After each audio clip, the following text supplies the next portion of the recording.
आप सभी का आपके अपने channel Bharat Gupta help desk में एक बार फिर से बहुत बहुत बहुत स्वागत है। और मैं आपका अपना रोशन एक बार फिर से हाजिर हूँ एक नई वीडियो के साथ। दोस्तों, आज के वीडियो में हम कक्षा 10 के पहले पाठ मृदा विज्ञान से एक नए टॉपिक ऊसर मिट्टी के बारे में जानकारी देंगे। लेकिन उससे पहले आपने अब तक हमारे चैनल को सब्सक्राइब नहीं किया है तो सब्सक्राइब ज़रूर करिए और बेल आइकन को भी ज़रूर दबाइए ताकि हमारा हर वीडियो सबसे पहले मिले आपको। दोस्तों, पिछले वीडियो में हमने मृदा के बारे में, मिट्टी के बारे में बात की थी। अब उसी के तहत आज हम ऊसर मिट्टी के बारे में बात करेंगे। ऊसर भूमि को क्षारीय भूमि भी कहते हैं। अगर आपको हम सामान्य सी भाषा में समझाएं तो ऐसी भूमि जिसमें बहुत अधिक खारापन हो, मिट्टी अधिक खारा हो, जिसके कारण उसमें फसल उगाने की क्षमता होती है वो कम हो जाती है, उसी को हम ऊसर भूमि कहते हैं। आमतौर पर सभी भूमियों में न्यूनाधिक मात्रा में घुलनशील अथवा विलेय लवण पाए जाते हैं। सामान्य भूमि में लगभग 0.1 विलेय लवण होते हैं, लेकिन जब ये लवण भूमि में 0.2% से अधिक हो जाते हैं तो अधिकांश पौधों के लिए विषैले बन जाते हैं। ये लवण प्रायः पानी के साथ ऊपर उठकर भूमि में धरातल पर सफ़ेद परत के रूप में फैल जाते हैं और भूमि अपनी फसल उगाने की क्षमता खो देती है। ऐसी भूमि में खारापन आ जाता है जिसको ऊसर भूमि कहा जाता है। इस प्रकार आप परिभाषा लिख सकते हैं। आपको बताएं तो ऊसर भूमि 3 प्रकार की होती है। कौन कौन सी? लवणीय मृदा, लवणीय क्षारीय मृदा और क्षारीय मृदा। अब बारी बारी से आपको इसके बारे में हम बताते हैं। लवणीय मृदा, इस मिट्टी में विलेय लवणों की अधिकता होती है। ये लवण अधिकांश सोडियम, पोटेशियम व कैल्शियम के रूप में बने होते हैं। इनमें सल्फेट भी पाया जाता है। कभी कभी थोड़ी मात्रा में इसमें बाइकार्बोनेट्स भी हो सकते हैं। कभी कभी थोड़ी बहुत मात्रा में इसमें कार्बोनेट्स भी पाए जाते हैं। इसमें सल्फर कार्बोनेट्स का अभाव होता है। ये मुख्यतः कैल्शियम, मैग्नीशियम और सोडियम की उपस्थिति में रहते हैं, लेकिन सोडियम की मात्रा अधिक नहीं होती है। इस भूमि का पीएच मान 8.2 से अधिक नहीं होता है। इसीलिए इस भूमि की ऊपरी सतह पर सफ़ेद परत जम जाती है। एक ऐसी परत लवण की सफ़ेद रूप में जम जाती है। अगर दूसरे मृदा की बात करें तो वो लवणीय क्षारीय मृदा होती है। ये क्या होता है? इस प्रकार की भूमि में विलेय लवणों की अधिकता होती है। इनमें विनिमयशील सोडियम भी 15% से अधिक होता है। उत्तर प्रदेश की अधिकांश भूमि इसी वर्ग की है। इस मृदा का पीएच मान 8.2 से अधिक नहीं हो पाता है। सोडियम की अधिकता के कारण मृदा का रंग काला होता है। अगला जो है वो है क्षारीय मृदा। क्षारीय मृदा 2 प्रकार की ऊसर भूमियों के समान इस भूमि में यद्यपि विलेय लवणों की अधिकता नहीं होती है। ऊपर के दिए गए दोनों मिट्टियों को मिलाकर क्षारीय मिट्टी होता है। यह सोडियम के 15% से अधिक इसमें पाए जाते हैं। साधारण इसका पीएच मान 8.2 से 10 तक होता है। तो इस प्रकार ये मिट्टी के, ऊसर मिट्टी के प्रकार हैं। चलिए अब आपसे बात करते हैं कि आखिर ये ऊसर भूमि बनती कैसे है। क्षारीय मृदा बनने के कारणों की अगर बात करें तो पहला कारण है शुष्क जलवायु। वर्षा की कमी के कारण पानी भूमि में रिसकर अधिक गहराई तक नहीं जा पाता है। अतः जो हानिप्रद लवण चट्टानों से भूमि बनते समय उत्पन्न होते हैं वो भूमि की निचली तहों तक नहीं पहुंच पाते और ऊपर ही रह जाते हैं, जो कि केशिका क्रिया के द्वारा ये खनिज लवण भूमि तल पर आ जाते हैं और पानी का वाष्पीकरण होने पर भूमि की सतह पर ही छूट जाते हैं, जिसके कारण एक सफ़ेद परत सा जम जाता है और अधिक लवण होने के कारण पौधे नुकसान होते रहते हैं। दूसरा जो कारण हमारा है वो है त्रुटिपूर्ण जल निकास। जी हाँ, सिंचाई सबसे अधिक आवश्यक है भूमि को लवणीय मृदा से बनाने में बचने के लिए।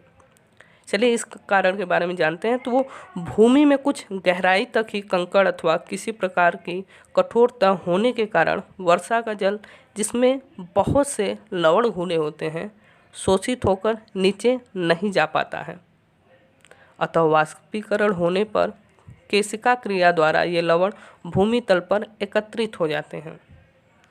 ऐसे स्थान के निकट में कोई झील इत्यादि होने पर इसमें सदा पानी भरा रहता है, जो अपने आसपास की भूमि में जल स्तर को ऊंचा बनाए रखता है। अतः वर्ष के अधिकांश महीनों में ऐसे स्थानों में केशिका क्रिया चालू रहती है, जो भूमि तल पर खनिज लवण परत के रूप में एकत्रित हो जाती है। अगला जो है लवण युक्त पानी द्वारा सिंचाई। ऐसी सिंचाई जिसमें मृदा में लवण पाया जाता हो। समुद्र में समीपवर्ती भागों में भूमि क्षार युक्त पानी के संपर्क में आती है और रेतीली हो जाती है। कुछ स्थानों का पानी अत्यंत ही खारा होता है।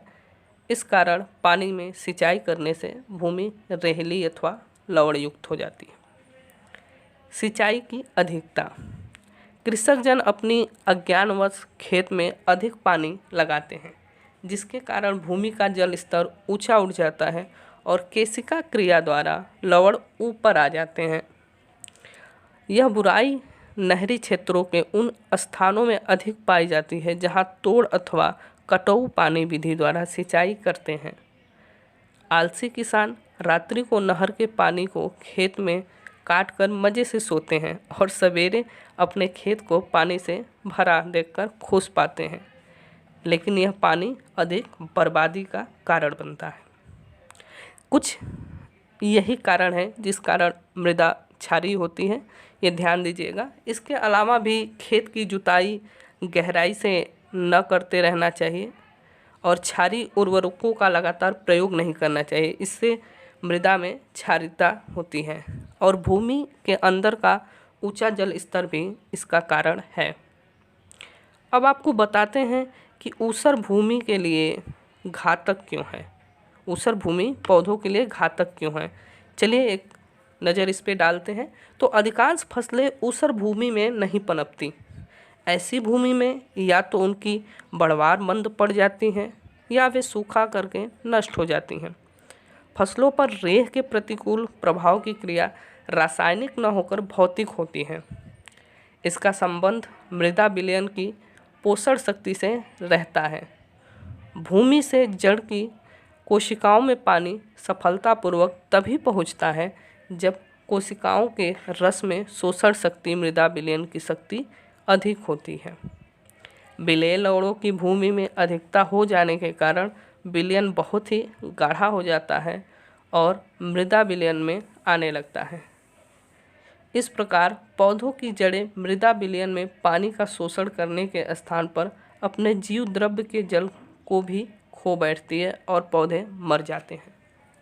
अर्थात अगर आपको सामान्य सी भाषा में हम समझाएं तो पानी बहुत ही ज़्यादा लवणीय होने के कारण जो मृदा जल में पौधों में जो जल पाए जाते हैं वो भी सूख जाते हैं, जिसके कारण पौधे मर जाते हैं। नमक जिस प्रकार पानी को सोखता है उसी प्रकार पौधों से नमक पानी को खींच लेता है और पौधे जो है होते हुए भी मर जाते हैं। अब हम आपको बताएंगे कि क्षारीय भूमि के सुधार के लिए क्या किया जाए। क्षारीय भूमि को सुधारने की कई विधियां हैं, जिसमें भौतिक विधि, रासायनिक विधि, जैविक विधि, अनेक प्रकार की विधियां हैं। उनको हम बारी बारी से आपको समझाते हैं। तो सबसे पहले अगर हम भौतिक भूमि की बात करें, भौतिक क्रिया की बात करें, तो उसमें जल निकास में सुधार। जी हाँ, सबसे पहले आपको सिंचाई की व्यवस्था में सुधार करना चाहिए।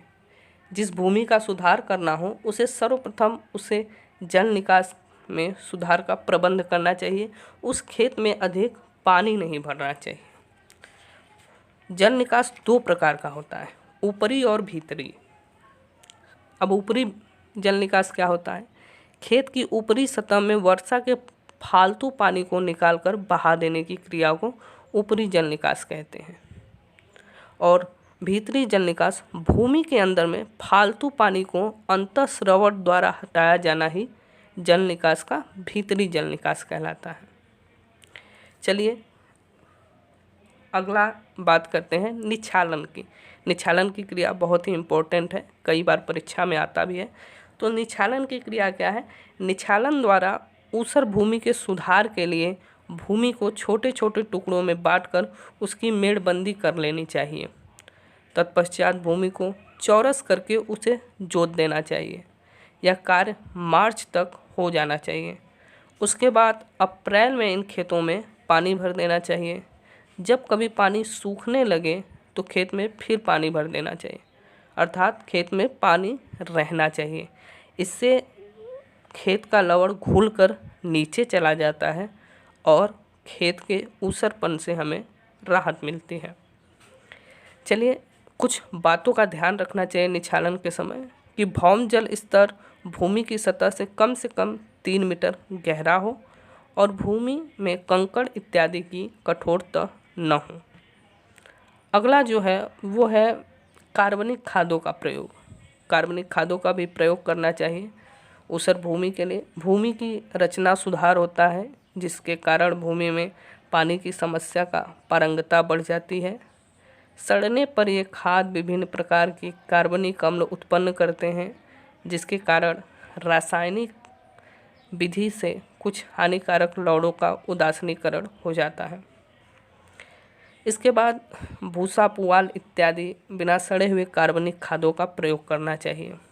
रेह के प्रति सहनशील पदार्थों को बोना चाहिए। ये बहुत सारी क्रियाएं हैं जो हमें ऊसर भूमि से छुटकारा दिला सकती है। और जिप्सम का प्रयोग करना चाहिए। जिप्सम क्या होता है? ऐसी ऊसर भूमि जिसको विनयशील सोडियम की ऊंची प्रतिशतता में ऊसर भूमि को सुधारने का कार्य किया जाए। जिप्सम में कैल्शियम सल्फेट होता है। कैल्शियम सल्फेट को भूमि में मिलाया जाता है, जिसे जिप्सम की क्रिया कहते हैं। कुछ अन्य उपाय भी आपको बता देते हैं।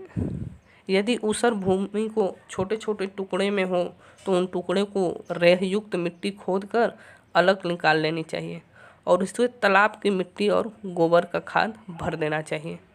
दूसरा, अगर अम्लीय उर्वरकों जैसे अमोनिया, सल्फेट आदि का प्रयोग करना चाहिए। मृदा में अगर नीचे कंकड़ पत्थर तह बन गए हों तो खेत की गहरी जुताई कर देनी चाहिए और उसमें खाही बना देनी चाहिए। तो इस प्रकार है जिससे हम ऊसर भूमि से छुटकारा पा सकते हैं। तो यह पूरा प्रक्रिया है ऊसर भूमि का। तो आज के वीडियो में बस इतना ही। अगले वीडियो में मिलते हैं कुछ नई जानकारी के साथ। हमें कमेंट करके ज़रूर बताएं और चैनल को सब्सक्राइब भी ज़रूर करें। धन्यवाद।